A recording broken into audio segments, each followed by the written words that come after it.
தமிழகத்தின் பல்வேறு பகுதிகளில் பள்ளி கல்லூரிகளில் மாணவர்கள் சமத்துவ பொங்கல் வைத்து கொண்டாடினர்.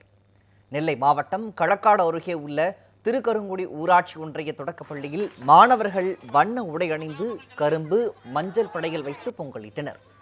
தொடர்ந்து தமிழர்களின் பாரம்பரியத்தினை பிரதிபலிக்கும் வகையில் கலை நிகழ்ச்சிகள் நடத்தப்பட்டு பரிசுகள் வழங்கப்பட்டன.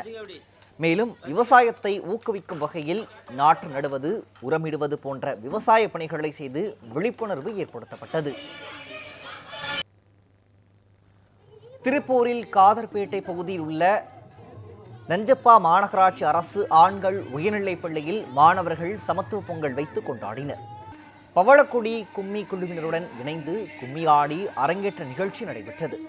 பின்னர் மாணவர்களுக்கு தமிழர்களின் பாரம்பரிய கலை குறித்த விளையாட்டுப் போட்டிகள் நடத்தப்பட்டன.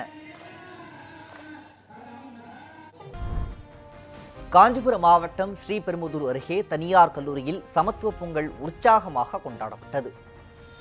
மேவலூர் குப்பம் பகுதியில் இயங்கி வரும் தனியார் பொறியியல் கல்லூரி, கலை மற்றும் அறிவியல் கல்லூரியில் நடைபெற்ற பொங்கல் விழாவில் மாணவர்கள் பாரம்பரிய உடை அணிந்து பங்கேற்றனர்.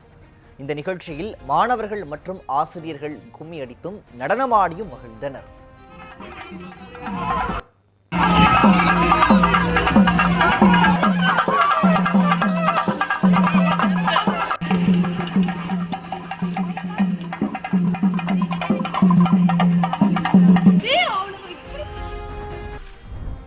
திருச்சி மாவட்ட ஆட்சியர் அலுவலக வளாகத்தில் இன்று பொங்கல் விழா வெகு விமரிசையாக கொண்டாடப்பட்டது.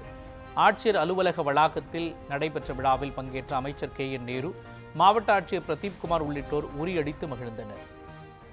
பொங்கல் பண்டிகையை முன்னிட்டு மக்கள் ஆர்வத்துடன் கரும்புகளை வாங்கிச் செல்வதால் கரும்பு விற்பனை களை கட்டியிருக்கின்றது. விருதுநகர் மாவட்டம் முருகநேரி கிராமத்தில் கரும்பு பயிரிட்ட விவசாயிகள் அறுவடை பணியை விரைவுபடுத்தியுள்ளனர். கரும்புகள் நல்ல விலைக்கு விற்கப்பட்டு ஏக்கருக்கு ரூபாய் 1 லட்சம் முதல் லாபம் கிடைப்பதால் விவசாயிகள் தங்கள் மகிழ்ச்சியை வெளிப்படுத்தி இருக்கிறார்கள். நெல்லை மாவட்டம் மேற்கு தொடர்ச்சி மலைப்பகுதிகளில் பொங்கல் பண்டிகையொட்டி கரும்பு வெட்டும் பணிகள் தீவிரமாக நடைபெற்று வருகின்றது. பொதிகையடி, பாபநாசம் உள்ளிட்ட மலை கிராமங்களில் கரும்பு விற்பனை விறுவிறுப்பாக நடைபெற்று வரும் நிலையில் கரும்பின் விலை உயர்ந்துள்ளதால் விவசாயிகள் மகிழ்ச்சி அடைந்துள்ளனர். இதற்கிடையே தேனி மாவட்டம் பெரியகுளம் அருகே பொங்கல் சிறப்பு தொகுப்பிற்கு வழங்கப்படும் பன்னீர் கரும்பிற்கு கடந்த ஆண்டின் கொள்முதல் விலையே நிர்ணயிக்கப்பட்டதால் விவசாயிகள் ஏமாற்றம் அடைந்துள்ளனர். இந்த ஆண்டு ஒரு முழு கரும்பின் விலை 40 ரூபாய் வரை உயரும் என எதிர்பார்த்த நிலையில் தமிழ்நாடு அரசு கடந்த ஆண்டின் கொள்முதல் விலையான 33 ரூபாய்க்கே கொள்முதல் செய்ய உத்தரவிட்டுள்ளதாக விவசாயிகள் வருத்தம் தெரிவித்தனர்.